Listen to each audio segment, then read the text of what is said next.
Pastor Jefferson, por favor.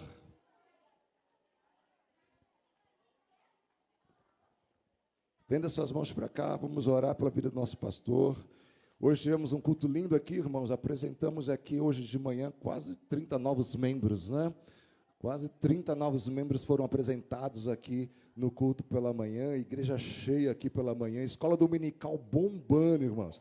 Escola dominical está bombando aqui, mas 100 pessoas aqui na escola bíblica dominical, desejando mais de Deus, aprendendo mais de Deus. Nós estamos caminhando por novos rumos, né? Glória a Deus por isso. Estenda suas mãos. Pai, muito obrigado, Senhor Deus, pela vida do nosso pastor, Senhor Deus, pela disposição, Senhor Deus, que Ele tem sempre em nos servir, em trazer, Senhor Deus, para as nossas vidas, aquilo que Ele tem aprendido em Ti, em seus momentos de busca, em orações, Senhor Deus, em momentos íntimos contigo.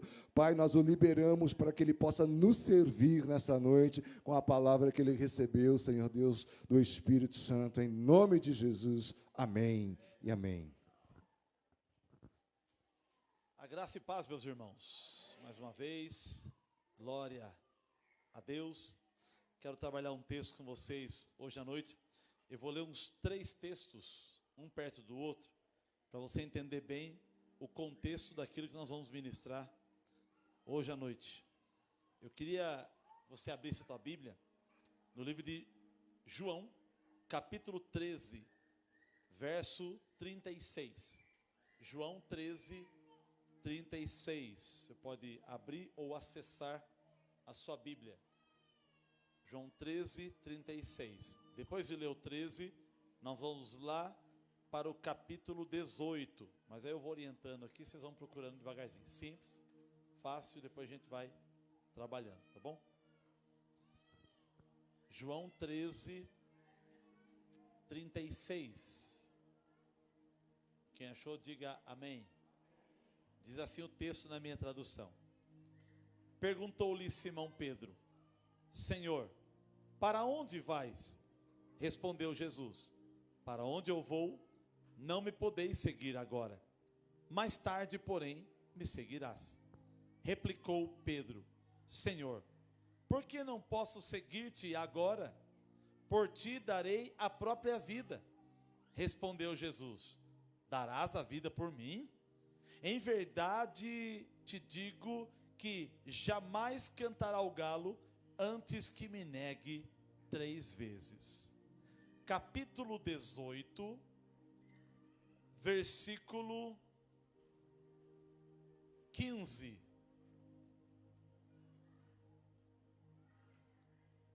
Dezoito, 15 diz assim: Simão Pedro e outro discípulo seguiram a Jesus.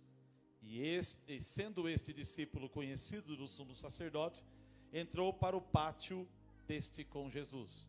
Pedro, porém, ficou de fora, junto à porta. Saindo, pois, o outro discípulo, que era conhecido do sumo sacerdote, falou com a encarregada da porta e levou Pedro para dentro.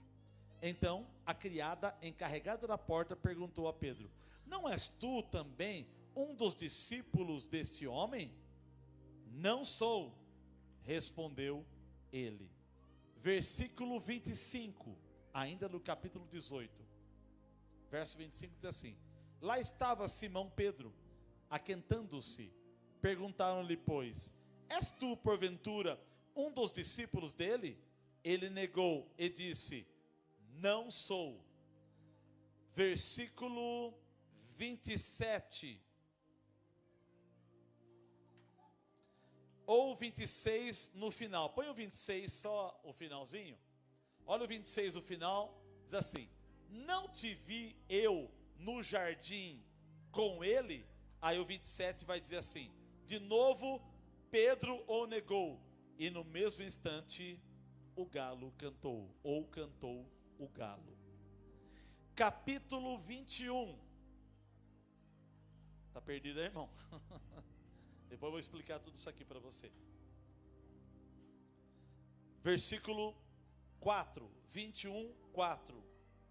Mas ao clarear da madrugada, estava Jesus na praia. Todavia os discípulos não reconheceram que era ele. Perguntou-lhe Jesus: filhos, tem aí alguma coisa de comer? Responderam: não. Então lhe disse: lançai a rede à direita do barco, e achareis. Assim fizeram e já não podiam puxar a rede. Tão grande era a quantidade de peixes. Aquele discípulo a quem Jesus amava disse a Pedro: é o Senhor. Simão Pedro, ouvindo que era o Senhor, cingiu-se com sua veste, porque se havia despido, e lançou-se ao mar. Versículo 15 do capítulo 21 ainda. Diz assim: depois de terem comido, perguntou Jesus a Simão Pedro: Simão, filho de João, amas-me mais do que esses outros? Ele respondeu: sim, Senhor, tu sabes que te amo. Ele lhe disse: apacenta os meus cordeiros. Tornou a perguntar-lhe pela segunda vez: Simão, filho de João, tu me amas? Ele lhe respondeu: sim, Senhor, tu sabes que te amo. Disse-lhe Jesus: pastorei as minhas ovelhas. Pela terceira vez, Jesus lhe perguntou: Simão, filho de João, tu me amas? Pedro entristeceu-se por ele lhe ter dito pela terceira vez: tu me amas. E respondeu-lhe: Senhor, tu sabes de todas as coisas, tu sabes que eu te amo. Jesus lhe disse: apacenta as minhas ovelhas. Em verdade te digo, que quando era mais moço, tu te cingias, e a ti mesmo andavas por onde querias. Quando, porém, fores mais velho, estenderás as mãos, e outro te cingirá, e levará para onde não queres. Disse isso para significar com que gênero de morte Pedro havia de glorificar a Deus. Depois de assim falar, acrescentou: segue-me. Então Pedro, voltando-se, viu também que ia seguindo o outro discípulo, a quem Jesus amava, a qual na ceia reclinara sobre o peito de Jesus, e perguntara: Senhor, quem é o traidor? Vendo, pois, Pedro, perguntou a Jesus: e quanto a este? Respondeu-lhe Jesus: se eu quero que ele permaneça até que eu venha, que te importa? Quanto a ti, segue-me. Amém. Vamos lá, que Deus fale por nós, porque nós mesmos não temos nada. Quando eu li esses textos, uma das coisas que eu aprendi é que eu não me conheço totalmente. A pregação vai ser bem conversada hoje. Eu não me conheço totalmente. Nós vemos o capítulo 13 aqui, e no capítulo 13, Jesus está naquela quinta-feira à noite, dentro do cenáculo, fazendo a sua última ceia com os discípulos. Capítulo 13, 14, 15, 16 e 17, ele está dentro do cenáculo ceando com os discípulos. Aí no capítulo 18, ele vai para o Getsemane e lá acontece a sua prisão. Então capítulo 13, 14, 15, 16, 17, ele está dentro do cenáculo, instruindo os discípulos sobre que ele se entregaria para a morte. E depois dele falar tudo isso, ele vai dizer: olha, eu vou para um lugar que vocês não podem me seguir agora. E Pedro toma a frente e fala: Senhor, eu quero ir com você. Que lugar é esse que eu não posso te seguir? Por você, eu entrego a própria vida. E Jesus olhou para Pedro e disse: Pedro, você tem coragem de morrer por mim?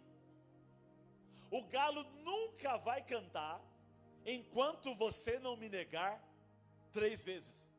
Quando você lê esse texto nos outros evangelhos, a Bíblia diz que houve um bate-boca de Jesus com Pedro. Pedro, aquela teimando, por quê? E aí quando nós vamos para o capítulo 18, acontece a negação. Jesus é preso pelos soldados de Anás e Caifás, é levado dentro do templo. Pedro e um dos discípulos chegam na entrada do templo. O discípulo que era conhecido do sumo sacerdote entra, Pedro fica lá fora. Aí o discípulo que entrou lá dentro vai conversar com a carregada, fala: ele é amigo meu, deixa ele entrar aqui, a gente quer se esquentar aqui um pouco. Daqui a pouco é liberada a entrada de Pedro e ele entra dentro do pátio do templo. E ali vai acontecer as 3 perguntas. Ei, você não é um daqueles que anda com Jesus? E ele, com medo de morrer, diz: não, eu não sou não.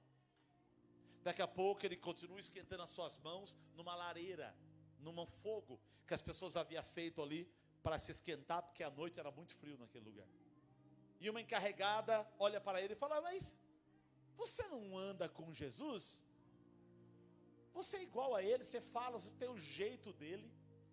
E ele falou, não, não conheço. E aí daqui a pouco ele continua ali se esquentando. Aí vem a terceira pergunta, né? Você é um daqueles que anda com Jesus? E diz a Bíblia que ele negou. Num outro texto do Evangelho, vai dizer que ele negou e praguejou. Ele xingou Jesus. Quando ele termina de negar 3 vezes, o galo canta. Quando o galo canta, ele se lembra que algumas horas atrás, Jesus havia falado para ele, o galo não cantará enquanto você não me negar 3 vezes.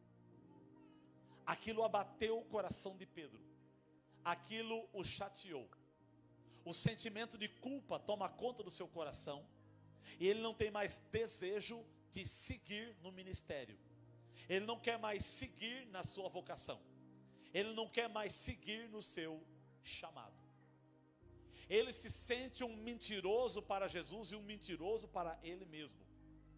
Mas o que ele fala para Jesus, no capítulo 13, fala, Jesus, contigo eu vou até a morte. Pedro não estava mentindo. Ele estava sendo sincero. Ele realmente queria morrer por Jesus. Mas quando chegou aquele momento, ele não tem coragem para aquilo. E ele recua. Sabe aquelas perguntas que a gente fala aqui? Ei, se entrar um monte de gente agora e colocar arma na sua cabeça, você nega Jesus? Todo mundo vai falar, não, eu morro por ele.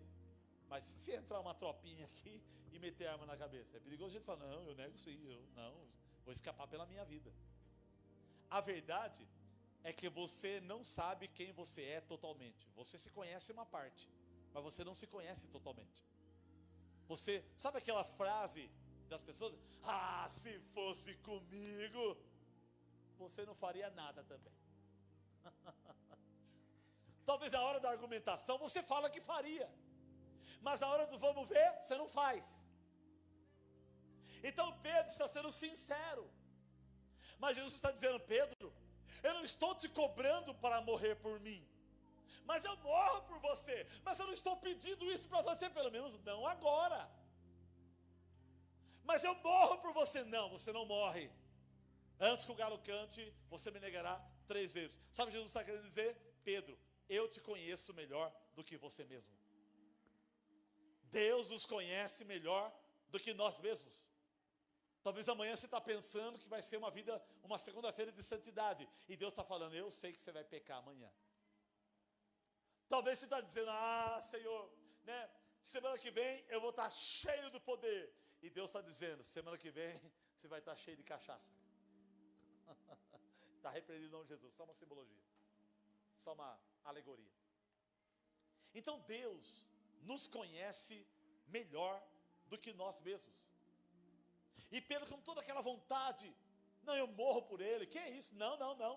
Tanto é que ele saca da espada para defender Jesus, corta a orelha do soldado Malco. Jesus tem que grudar aquela orelha nele, e daqui a pouco Jesus é preso, e Pedro escapa, os discípulos saem correndo, os 11 saem correndo, e daqui a pouco Pedro vai seguindo de longe Jesus, entra no templo para saber como é que vai ser o julgamento. Pedro, naquele momento, não tem coragem para morrer por Jesus. E Jesus sabia disso. Isso abateu o coração dele, o chateou. Ele se decepcionou com ele mesmo. E quando ele se decepciona com ele mesmo, a primeira coisa que ele fala para os discípulos, ele diz assim, eu vou pescar. Não era para ele ir pescar. Jesus tirou dele a rede, o barco, o remo e toda essa articulação de pesca, porque era para ele ser pescador de almas e não de peixe. Mas a vergonha que ele sentiu do que ele fez foi tanta, que ele não tem coragem de seguir mais a Jesus. E ele quer voltar para a velha vida, para a velha prática, para a velha história, para a vida do velho homem. Se tem uma coisa que nos abate, irmãos, é quando você descobre quem você é. É quando você sente vergonha de você mesmo. Como eu fico chateado comigo quando eu erro, querendo acertar. Tem coisas que eu falo que daqui a pouco, e aquilo, eu fico irritado comigo mesmo. Daqui a pouco eu faço uma coisa, daqui a pouco, não era E aí aquilo abate. E daqui a pouco você é abatido, chateado, você vai tentar orar, você tem dificuldade para orar, você vem para a igreja, demora para sentir a unção de Deus, você sobe aqui em cima, você treme um pouco, porque aquela culpa pessoal fica passeando dentro de você, dizendo que você não é nada. Deus está falando, eu sabia que você ia cometer isso, eu conheço você. E quando você descobre quem é você tenta encerrar a sua caminhada com Cristo, a sua caminhada ministerial. Sabe de uma coisa? Sabe por que as pessoas desviam da presença de Deus? Por muita culpa que elas carregam dentro do coração delas, porque elas não sabiam que tinha tanto pecado que elas estão carregando. E quando você se descobre com aquilo, você se chateia. Eu tenho certeza que todo mundo tem uma experiência de se chatear com você mesmo.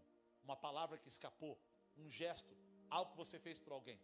Eu me lembro, eu estudei nessa escola aqui, de 86 em diante, eu estudei aqui nessa escola, no Lázaro. Estudei da primeira à quinta série. Na segunda série, eu briguei com um rapazinho, e eu bati no menino. E geralmente o menino, quando bate no outro, ele fica todo, né? No outro dia ele quer fazer panca na escola. Quando eu bati no menino, irmãos, eu não era cristão, não conhecia Deus, mas eu me senti o pior moleque da escola. Eu fiquei tão chateado. Eu acho que eu preferia ter apanhado. Depois eu apanhei de um outro moleque. Aí eu fiquei chateado também, porque eu apanhei. E no outro dia eu, assim, baixei a cabeça, cheguei perto dele, né? E eu falei, você me desculpa, eu briguei com você, não devia ter feito aquilo. Ele baixou a cabeça, não, tá, tudo bem, tá. Aí você empresta borracha, tá bom, empresta o lápis. Aí a gente vai mostrando que é gentil, emprestando lápis, borracha, né, e brincando com ele ali. Daqui a pouco volta a amizade de novo. Mas eu fiquei muito chateado quando eu bati naquele menino na escola. Eu nunca fui briguento, nunca. Até quando eu era moleque, bagunceiro, a gente gostava de estar no meio da muvuca e ver quem estava brigando. Mas eu não gostava de brigar, nunca gostei. Porque isso virou um gatilho na minha mente de nunca brigar com ninguém. Eu me lembro uma vez, o meu pai, ele tinha uma amante. E ele andava aqui na cidade com a amante dele, na frente, todo mundo passava na frente de casa. Meu pai era assim, um alagoano, de Boca da Mata, São Miguel Paulista, com 38 na cintura, né? Taurus, balinha dum-dum, né? Sabe o que é a balinha dum-dum? Aquela balinha do 38, que quando entra no corpo da pessoa, estoura por dentro, né? Meu pai andava daquilo lá, maquinado, velho. Fumava 4 maços de cigarro por dia, Hollywood Minister. Andava com as pacoteiras de cigarro. Meu pai não gostava de colocar dinheiro no banco. Andava com os pacotes de dinheiro. O Edson conheceu ele, outras pessoas aqui também. Seu Ayrton conheceu ele também. Meu pai era assim, chegava no boteco, gostava de pagar pinga para todo mundo. E eu ia atrás dele chorando, porque eu queria que ele pagasse coxinha. E eu queria fichas para jogar fliperama na época, né? E eu lembro uma vez que meus irmãos levantaram de madrugada para brigar com meu pai. Porque ele chegou 3 horas da manhã, com os cabelos da amante grudado nele, batom aqui, parece que a infeliz fez aquilo para pirraçar a minha mãe. E meus irmãos levantou para brigar com ele. Minha mãe é assim, meu pai chegava 3 horas da manhã, bêbado, cheio de cachaça, e minha mãe levantava 3 horas da manhã. Minha mãe ia fazer janta para ele, 3 horas da manhã, esquentava as panelas, tudo assim. Minha mãe sempre foi uma serva, sempre que eu tocar lá, uma baiana de Vitória da Conquista, Lapa, uma mulher criada para servir. Não tinha quinta série, não sabia escrever o nome, uma bela costureira aqui dessa cidade, mas sabia limpar a casa e tinha uma sabedoria para cuidar da casa de forma fantástica. Minha mãe levantou quieta, foi fazer a janta, meus irmãos não aguentou. Os 4 irmãos levantou, e eu era caçula, levantei também de noite. E tudo, mamãe, larga dele, a gente cuida da senhora, vai dormir você, deixa eu aqui. E minha mãe defendendo meu pai. E eu entrei assim, moleque pequeno, tamanho do Miguel. E eu gritei ali, né, querendo botar ban. Eu não sou mais seu filho. E eu fiquei com medo dele ouvir e bater em mim. O Zé Urias conheceu ele também, né? E quando eu falei isso, eu não sou seu filho mais. Ele deu aquela olhada assim, aí o outro estava discutindo, o Gil falando, o Jarba, né, o Mar. E daqui a pouco aquilo pesou no meu coração, né? Eu fiquei chateado com aquilo. E isso, né, pesou. Então, Tem coisas que a gente faz que a gente se arrepende. Tem coisas que a gente faz, a gente fica chateado com a gente. Pedro já conhecia Jesus, caminhou com ele 3 anos e meio, e tinha coisas dentro dele que ele ainda não sabia. Pastor, por que você está pregando isso hoje? Porque ninguém aqui ainda está pronto. Todo mundo aqui tem alguma coisinha. Todo mundo tem alguma coisa que precisa ser tratada. E vai chegar um momento que a luz de Cristo vai brilhar um pouco mais forte e vai revelar esse teu pecado, ou esse embaraço, ou esse quarto escuro do seu coração. Aí você tem que tomar cuidado, porque vai dar uma vontade de sumir da presença de Deus, vai dar vontade de ir embora, vai dar vontade de nunca mais entrar num lugar como esse. Você não vai nem querer ouvir falar de Deus, porque vai ser gatilhos que vai trazer uma lembrança de uma decepção que você teve com você mesmo. Teve uma vez, acho que ano 2099, eu era novo convertido, eu, cheio de vontade de buscar a Deus, eu falei: Deus, revela todos os meus pecados, porque eu quero tratar todos eles. No outro dia, parece que depois da meia-noite, o Senhor me respondeu. Eu comecei a ver e sentir o peso do meu pecado. Irmãos, aquele dia foi o pior dia da minha vida. Eu perdi a graça de Deus. Eu fiquei o dia inteiro assim, cabisbaixo, assim, chateado, assim, cheio de rancor, o coração pesado, triste. E eu orava assim, não sentia a presença de Deus, não conseguia sentir a unção. Meu Deus, cadê o Senhor? Eu não estou conseguindo te ver. Um dia inteiro. Irmãos, foi 24 horas isso. À noite voltou ao normal, no outro dia eu amanheci bem. E ali Deus me ensinou uma lição. Não peça isso. Não peça para mim te revelar quem você é. Porque você não vai gostar da sua velha natureza. E ali Deus me deu um jeito certo de orar. Senhor, nem mostra para mim o meu erro. Vai me tratando conforme aí a tua vontade. E de vez em quando, para Deus quebrar o nosso orgulho, Ele revela um pequeno erro para você, se chateia, mas você humilha, está na presença dEle. Daqui a pouco, pronto, você se santifica. Daqui a pouco Ele te revela mais um podrinho seu, e você se chateia. Daqui a pouco você pede perdão e acerta aquela parte, e você vai galgando níveis de santidade mais alto. Deus conhece a sua vida todinha, mas é bom você nem saber da tua vida todinha, porque senão você vai ter tanta vergonha de você mesmo, que semana que vem você não tem coragem de entrar num lugar como esse. E você vai tentar se esconder das pessoas, principalmente dos crentes.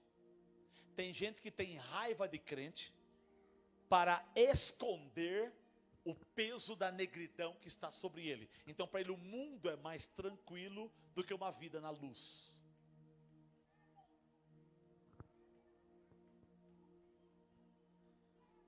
Como é que é o nome daquele cientista que era todo troncho assim? Stephen Hawking, né? Ele é ateu, já faleceu. E ele gostava de cutucar os cristãos. E ele criou uma frase que bateu no cristianismo, dizendo: o cristianismo é algo para as pessoas que têm medo do escuro. E aí, o matemático, físico, que não me lembro o nome agora, ele criou uma frase rebatendo o Stephen Hawking, um homem muito respeitado nos Estados Unidos. E ele disse: o ateísmo a Stephen Hawking diz assim: o cristianismo é um conto de fadas para quem tem medo do escuro. E aí esse sábio, esse cientista físico, matemático, disse: o ateísmo é um conto de fadas para quem tem medo da luz. Quem tem medo da luz vive na escuridão. Quem tem medo da escuridão vive na luz. Eu prefiro ter medo da escuridão e viver na luz, do que ter medo da luz e viver na escuridão. Então, às vezes, Deus vai iluminando a nossa vida aos poucos, para não te chatear. Vira e mexe, gradativamente, você vai descobrindo coisas sobre você. Coisas que você nem sabia que você tinha. São jeitos, cacuetes, sentimentos, pensamentos, comportamentos, atitudes que Deus tem que mostrar bem devagar para você, para que você não faça como Pedro, você não decepcione com você totalmente. Solte o seu chamado e volte a pescar, volte para o mundo, volte para a velha vida. Então no capítulo 18, Pedro nega 3 vezes, e ele abandona. E no capítulo 21, no início do capítulo 21 que eu li, Pedro volta a pescar. Mas como ele era um tipo de líder dos discípulos, os discípulos disseram assim também: eu vou também. E ele arrastou os discípulos para o mar. A decepção dele arrastou outros decepcionados junto com ele para o negativo. Você sabia que quando você desanda, a tua família desanda? Quando você para de andar na luz, você é uma influência negativa para outros que vão para a baderna também? Eu me lembro que eu era sempre eu era um tipo de líder também da galera. E aí, galera, vamos empinar a moto? Vamos empinar a moto. Não era só a minha moto, era 2, 3, 4, 5, 10, 12 motos tentando empinar. E aí, vamos andar sem capacete? Não, vamos andar sem capacete. E aí, 3 horas da manhã, vamos para Sumaré? Vamos para Sumaré, 3 horas da manhã. E as motos velhas, tudo para Sumaré. Não, agora vamos tirar a racha lá em Asfalto, vamos tirar a racha em Asfalto. E ia para uma carretezinha 135, os caras de Xarachu, estralava. Olinho 2 tempos, perfume não durava 10 minutos.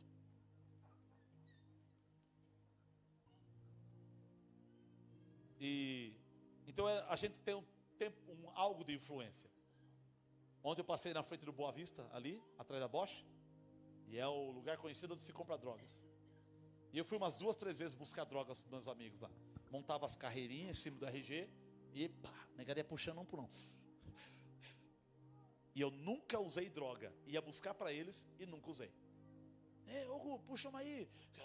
Eu falo, essa porcaria é para você, não é para mim. Gente, eu já vi a mão de Deus cuidando de mim no mundo já. No mundo.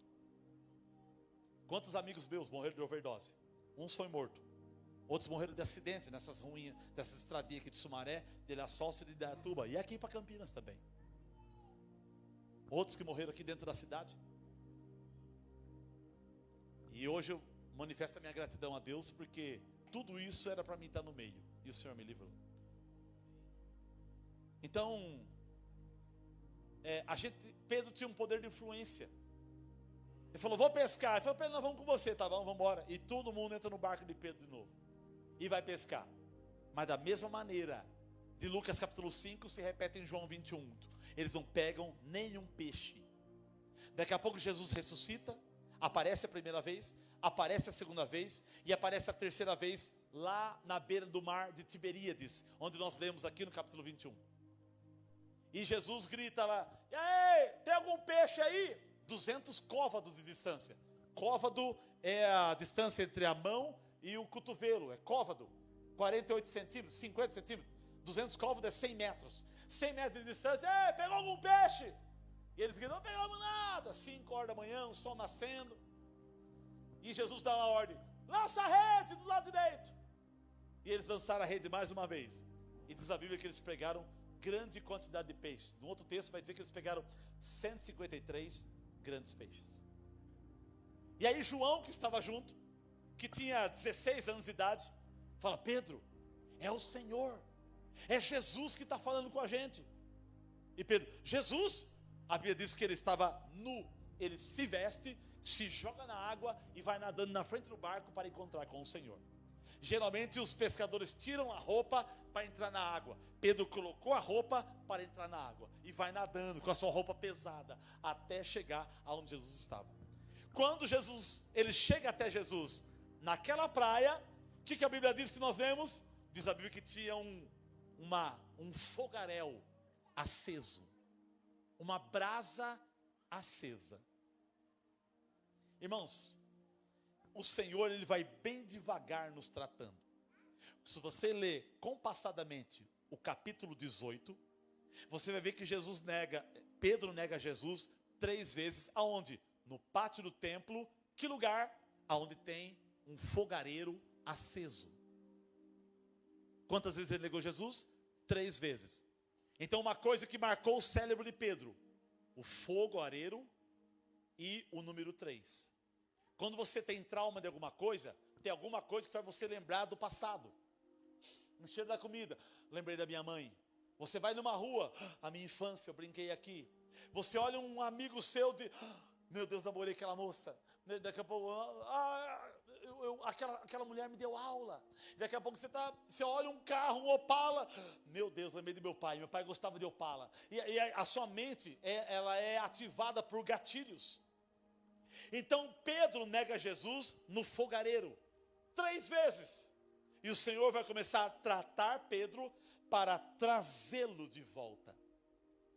Então quando os discípulos chegam na praia, todos desviados, Pedro chega na frente, o que ele vê? Um fogareiro. Quando ele olha para o fogo, o cérebro dele, foi no meio de um fogo como esse que eu neguei Jesus. Mas ele fica quieto, ele dá uma de migué, fala, não, ninguém me viu, não vou nem, esquece esse assunto. Você fica perto da pessoa que você traiu, mas você fica disfarçando ali, né? Mas você está pensando naquilo que está aquecendo seu coração, mas você disfarça. Assim, às vezes a gente é assim, né? Está no meio dos parentes, ou tem uma pessoa que você não desce, mas você está ali. Tem uma pessoa que você não gosta, que você tem que tratar algumas coisas com ela, mas você fica assim, né? E você, não, vamos administrar, aqui não está legal, mas vamos administrar. E Jesus está ali administrando aquele relacionamento com Pedro naquele momento. Jesus começa a assar os peixes ali, junto com o pão. Os discípulos começam a comer aquele pão. Depois que Pedro está de barriguinha cheia, porque Jesus tinha a manha do churrasco, né? Jesus Tarcísio, né? A manha do churrasco. Depois que Pedro está de barriga cheia, entramos no capítulo 21, versículo 15. Se quiser deixar colocado aqui para mim, me ajuda. Depois de terem comido, perguntou Jesus a Simão Pedro: Simão, filho de João, tu me amas? Pedro responde: sim, tu sabes que eu te amo. Então se você me ama, apacenta os meus ovelhas. Bom, e pá, está aqui comendo. Daqui a pouco vem a segunda pergunta: Pedro, filho de João, tu me amas? E Pedro responde: sim, tu sabes que te amo. E Jesus de novo: apacenta os meus cordeiros. Daqui a pouco Jesus vai perguntar a terceira vez. O número 3 está guardado na cabeça dele, porque ele negou Jesus 3 vezes. Terceira vez: Pedro, tu me amas? E Pedro, ao número 3, fala: ele me pegou, ele me conhece, eu vou ter que confessar. Ele abaixa a cabeça e fala: sim, Senhor, tu sabes que eu te amo, tu sabes de todas as coisas.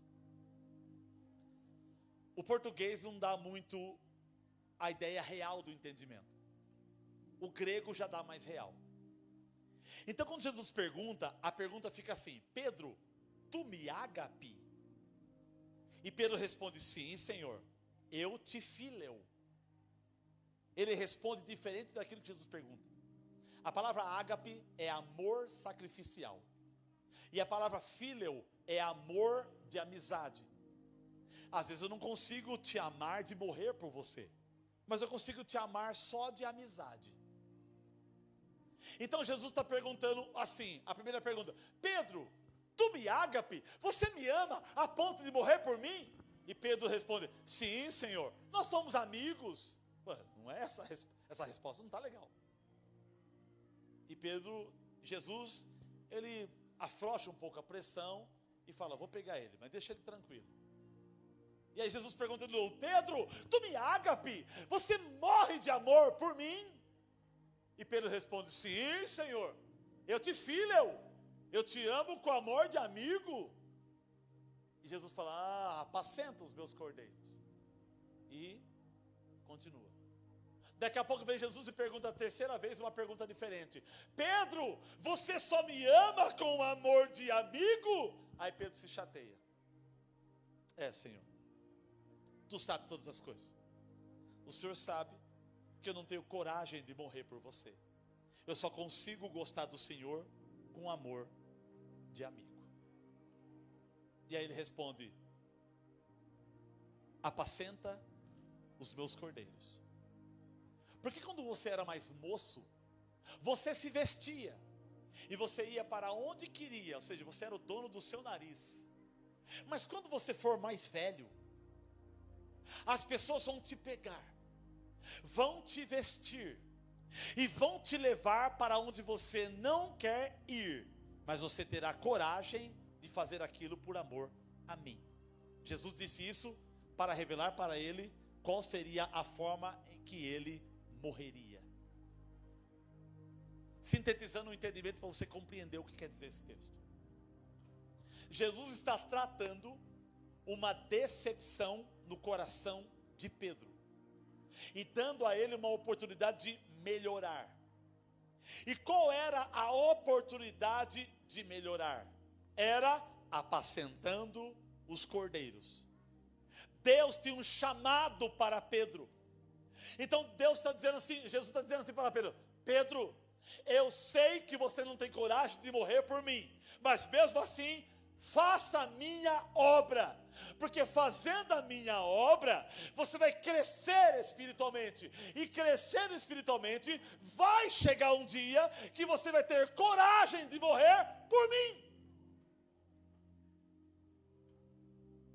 Então, irmão, sabe de uma coisa? Nós não estamos prontos, mas mesmo não estando prontos, nós continuamos fazer a vontade dele, porque fazendo a vontade dele, eu aumento a minha fé, eu aumento a minha vida cristã, eu aumento a minha maturidade, e vai chegar um momento que aquilo que eu não tenho coragem, eu conseguirei fazer por amor a ele. Aleluia. Então, o que me traz crescimento espiritual? Fazer a vontade dele. O que vai consertando a minha vida? Fazer a vontade dele. Irmãos, tem vezes aqui que eu subo nesse altar com uma vergonha. Pastor Jeff, deixa eu abrir aqui algumas coisas minhas sobre você, que eu não tenho muito papo na língua. Tem dia que eu subo nesse lugar, uma sensação de estar desviado. Meu Deus, eu não orei hoje. Meu Deus, eu não li um texto bíblico. E eu tenho que alimentar o meu povo. Uma preocupação. Às vezes faltou tempo. Uma negligência de algumas coisas. Às vezes escapou, fiquei muito no zap da vida. E daqui a pouco eu não preciso ter uma mensagem. Deus, me perdoe. Mas aí a gente sobe aqui em cima, toca no microfone. Parece que todo o poder do alto desce em nós, corrige as deficiências, e Deus funciona através de nós. Eu não acredito que os músicos subam aqui feliz todo dia para tocar. Entendeu que o músico está? Quero que valorizar o quê? Né? Tem dia que a gente faz as coisas forçado. Pastor, é melhor não fazer. Não, senhor, é melhor fazer. Porque fazendo, você vai vencendo a si mesmo. Você vai se crucificando. Uma vez um rapaz falou: pastor, se eu não estiver me sentindo bem, eu não ministro louvor. Eu falei: sentindo bem ou não sentindo bem, você tem que ministrar louvor. Porque isso é disciplina da conduta do seu chamado. E não é o sentimento. Eu sinto de ir na igreja, vou para a igreja. Eu não sinto de ir para a igreja, então não vou para a igreja. Você não anda pelos teus sentimentos. Você anda pelo fato da tua vocação ser colocada sobre você para o desempenho do serviço da obra de Deus. Isso é obediência. Às vezes eu tenho que ter obediência na ausência de sentimento. Às vezes eu tenho que ter disciplina. É igual que quem faz academia, eu faço também. Você vai feliz da vida para a academia? Tem que dar uma raiva. Irritado, mas você vai. Daqui a pouco aquilo, ótimo, que bom que eu fui. Tem dia que você vai trabalhar sem vontade. Ó, patrão, estou mandando um ligado para você, para dizer que eu não senti de Deus, ou não senti vontade de trabalhar hoje, tá bom? Vamos ver se amanhã eu tenho um sentimento, eu apareço aí no serviço. Pronto. Não. Eu acho que todo mundo aqui levanta cedo e vai pro serviço com seus chapéuzinho vermelho, levando doce pra vovó e não tem problema nenhum, né? Eu vou trabalhar, dá barreta aí, não vai, não. Você é doido para levar uma bomba na mala para explodir aquele lugar, alguma coisa assim, mas você lembra que tem conta para pagar, que você tem que ser homem da tua casa, que você tem que sustentar a sua família, que você precisa manter a coisa viva, que você tem as parcelinhas do carro, IPTU, IPVA, né? Agora esses altos de impostos aí, né? E deixa eu tomar cuidado para não avançar muito na área política, senão o sangue vai subir um pouquinho mais. Então a gente vai vivendo. A obra de Deus é assim também. Jesus disse: Pedro, apacenta as minhas ovelhas. Porque quando você era mais moço, você fazia o que você queria, mas você nunca teve coragem de morrer por mim. Mas quando você for mais velho, vão te pegar, vão te prender, vão te matar, mas você vai morrer com coragem, porque fazendo a minha obra, cuidando das minhas ovelhas, apacentando os meus cordeiros, você vai amadurecer a tua estrutura de vida cristã. Se tem uma coisa que faz de você um homem de verdade, é servir a Deus. Se tem uma coisa que faz de você, querida, uma mulher de verdade, é servir a Deus. Homem que é homem, serve a Deus. Mulher que é mulher, serve a Deus. Porque servindo a Deus, você amadurece na essência daquilo que o Criador tem para você. Então, 3 coisas que eu aprendi com Jesus. Ele me conhece. Ele me conhece totalmente. Segunda coisa, Ele confia em mim limitadamente. E a terceira coisa, Ele me dá oportunidade de eu crescer, para que Ele aumente a confiança dEle sobre mim. Pastor, por que Deus ainda não me deu aquilo que eu quero? Porque Ele não confia em você ainda para te dar aquilo. Você precisa amadurecer um pouco mais. Pastor, por que eu não ganho 30 mil por mês e fico ganhando só 1.300? Porque Deus não confia, dá 30 mil por mês para você. Tem gente que se aumentar o salário, aumenta a bucha de dívida. Já ganhar 1.000, deve 5. Se ganhar 10 mil, vai dever 50. E se ganhar 100 mil, vai dever 500. Em vez da vida melhorar, piora. Aí aumenta as buchas da sua vida. Tem gente que não pode nem receber bênção. Que ele tem uma capacidade de transformar a bênção em desgraça, que só Jesus. Tem gente que transforma a bênção em maldição. Vai usando o que você tem. E fala: Deus, me amadurece. Me amadurece.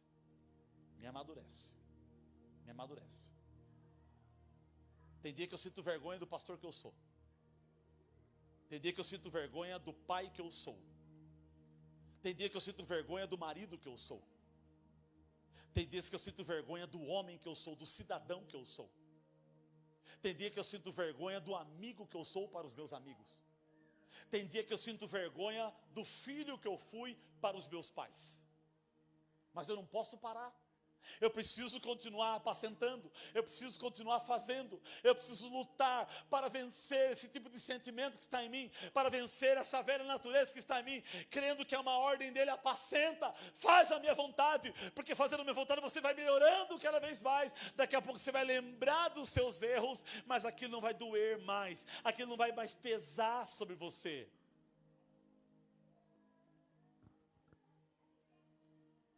Uma vez uma pessoa me encontrou na cidade e falou: eu lembro de você, no passado, você era assim, assim, assim. Eu falei: bem falado, eu era. Eu não sou mais aquele moleque. Eu não sou mais aquele bobo. Eu não sou mais aquele pecador daquela época. Aquele pecado em mim não existe mais. Tem alguns que precisam ser tratados, mas aquilo eu não faço mais. Eu não sou mais aquele homem do passado. Eu melhorei. Não, tem pessoas que parece que o diabo usa para tentar lembrar o seu passado. Eu conheço o seu passado. Fala: querida, já experimentou dar uma olhada no meu futuro? O que tem lá? Romanos 8,18. Tenho por certo que todo o sofrimento do tempo presente não se compara com a glória que há de ser revelada em nós. Há uma glória de perfeição que vai ser revelada em nós. Quando Pedro recebe essa palavra, já estou terminando, Pedro dá uma olhadinha para o lado, e quem que ele vê? João. João tem uns 17 anos de idade, Pedro uns 35, ou mais. Ele fala: e esse aqui? Como que ele vai morrer do quê? Pedro acho que tinha uma raiva de João, porque João era mais perto de Jesus do que Pedro. os ciúmes, porque João era mais perto. Pastor, tem isso aqui na igreja batista? Ah, se não tem. Por que o pastor vai na casa daquele e não vai na casa do outro? Por que não liga para mim, liga para o outro? Pedro era assim. E ele vai morrer do quê? O senhor falou o meu jeito de morrer, e o jeito dele? O que Jesus responde? Versículo... eu tenho que achar esse versículo, eu preciso ensinar algumas coisas aqui. Versículo 22, do capítulo 21. Respondeu-lhe Jesus: se eu quero que ele permaneça até que eu venha, que te importa? Quanto a ti, segue-me. Versão jeffersoniana. Se eu quero dar a eternidade para ele até que eu volte, o que você tem a ver com isso? Não é problema seu.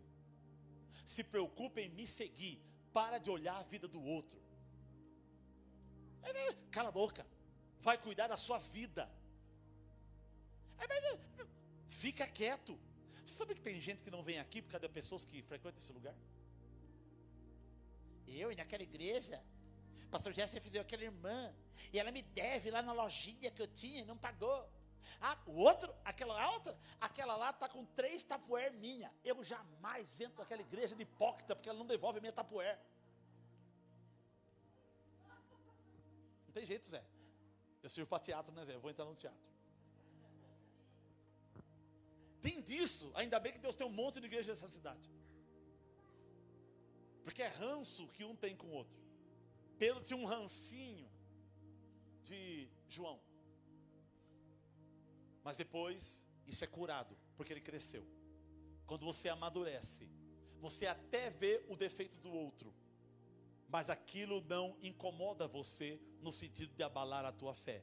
Você toca a tua vida e, se puder, aí sim você ajuda o outro de forma positiva. Igreja é isso. Igreja é isso. Olha para o irmão que está ao teu lado. Só olha, mas não fala nada. Vê se ele tem cara de perfeito.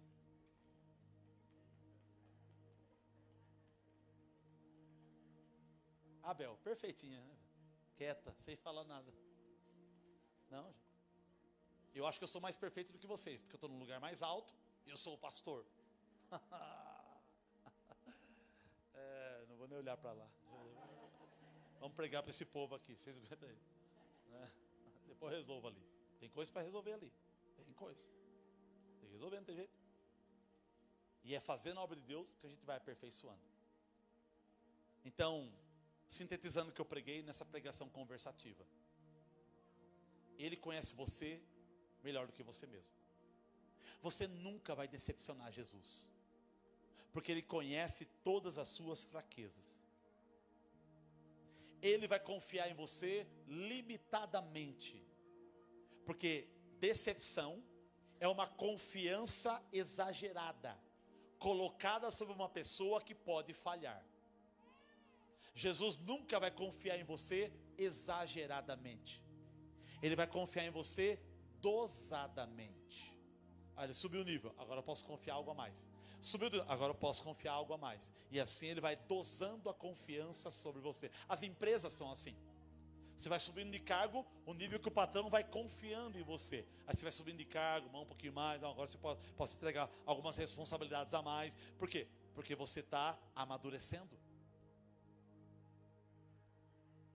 Ele te conhece melhor do que você mesmo. Ele confia em você limitadamente. E terceiro, Ele te dá oportunidade para você crescer, apacentando o rebanho dele, fazendo a obra dele. Porque crescendo, Ele pode confiar coisas a mais sobre você. Essa conversa provavelmente aconteceu no ano 27 depois de Cristo. 40 anos depois, no ano 67, Pedro morre. Crucificado, de acordo com a tradição católica romana do Vaticano, Pedro morre de cabeça para baixo, lá aonde hoje é a Basílica de São Pedro, no Vaticano. O homem que tinha medo de morrer, agora crucificam ele, e ele diz para os soldados: vire o meu corpo de cabeça para baixo, porque eu não sou digno de morrer como o meu Senhor. Então viram de cabeça para baixo, E aí o sangue vai descendo na cabeça, ele vai coagulando ali, sofrimento, e a vida o deixa e ele morre. Então tem coisas que você não tem coragem de fazer por Jesus. Mas calma, não precisa ficar chateado com você mesmo. Vai servindo a Ele, vai caminhando com Ele, vai orando, jejuando, lendo a Bíblia, tendo comunhão com os irmãos. Daqui a pouco Ele vai aumentando a sua coragem, Ele vai aumentando a tua maturidade, Ele vai aumentando a tua potência de capacidade interior, Ele vai curando as suas emoções, Ele vai minimizando a depressão, as crises de ansiedade, os estresses, os problemas de coração, de inquietação, de perturbação do coração, vai potencializando uma força dentro de você. Daqui a pouco você pode todas as coisas porque Ele te fortalece. Então eu estou dizendo isso porque nós estamos aumentando o tempo de oração aqui na igreja, estamos começando a estudar a Bíblia, e sabe de uma coisa? Muita coisa você vai começar a enxergar errado de você mesmo. E quando você começar a se sentir mal com os teus próprios erros, não pare de servir a Ele por causa disso. Ele já sabia disso antes de você descobrir isso em você. Continue fazendo a obra dele, porque Ele vai ajudar você a resolver essa situação. Pedro se consertou, se entregou ao Senhor de novo, virou um dos maiores apóstolos de Jesus Cristo. O primeiro que com a sua pregação abriu as portas da igreja e nasceu a primeira igreja, onde a sua palavra ganhou de primeiro momento 3.000 almas, depois acrescentou para quase 5.000, nasceu a igreja, e nos dias de Atos 2:42, a igreja de Atos tinha aproximadamente 20.000 membros em Jerusalém. 70% de Jerusalém era convertida ao Senhor, por causa de um homem que não decidiu parar, que não decidiu abandonar o chamado, que aceitou o desafio de continuar, que abraçou a oportunidade de recomeçar, que abraçou a oportunidade de fazer o que o Senhor mandou, mesmo ele não se sentindo capaz para aquilo. Talvez você entrou aqui hoje e você não se sente capaz de muita coisa. Pastor, eu não me sinto capaz de ser pai e Deus me deu um filho. Pastor, eu não me sinto capaz de ser marido e Deus me deu uma esposa. Eu não me sinto capaz de ter uma família e hoje eu casei com um homem e tenho filhos. Eu não me sinto capaz de ter um negócio e Deus me deu uma empresa, um negócio. Eu não me sinto capaz de servir a Deus, mas eu tenho um ministério, um chamado que os irmãos confiam em mim. Eu não me sinto capaz de ter amigos, mas tem tanta gente que gosta de mim. É assim que Deus faz. A graça dele começa a abençoar você, mesmo você não se sentindo capaz para aquilo, para te ajudar, para te empurrar, para te motivar, para te levar a níveis mais altos, caminhando com Ele, porque Ele acredita em você. Você não acredita em você, mas Ele acredita em você. Tanto é que Ele morreu por você. Amém, amados? Então olhe para a pessoa que está ao teu lado e diga para ela: Deus acredita em você. Mesmo se eu duvidar um pouquinho, diz aí para ela, Ele acredita em você. Porque eu duvido de você. Quando eu duvido de você, é porque a minha fé não está muito bem com Ele. Então eu falo: eu não sei, isso aí não tem futuro não. É como se eu dissesse assim: o Senhor não vai alcançar ele. O poder do Senhor não é muito para curar esse aí não. Alguma coisa assim. Então a gente fica oscilando na dúvida. Não. Ele tem poder de curar todo mundo aqui. Ele tem poder de levar os 200 milhões de habitantes desse mundo, os 8 milhões de pessoas dessa terra, para o céu, se todos eles abrirem o coração e aceitar as propostas e os projetos que Deus tem para a vida deles. Em nome de Jesus. Amém, meus irmãos? Se coloquem em pé os que puderem.